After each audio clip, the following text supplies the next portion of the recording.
lơ khẽ cả ta gần thuê ninh nghe ai lưng thở lâu đan lơ khẽ gần thuê ninh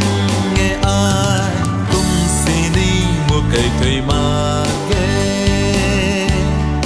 hầu đã rê tay lưng hay cả lại ni mà ghé vẫn thế này xa cả lại ni na bấm mây lưng cả lại ni mà ghé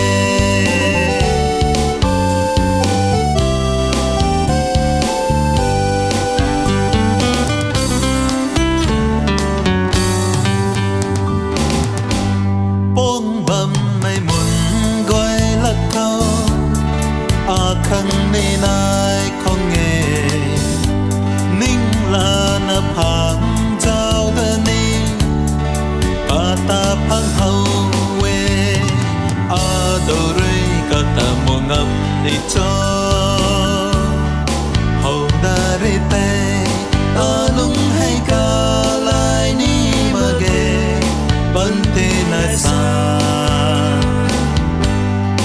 cả lại ni na bấm mây lung cả lại ni mà ghé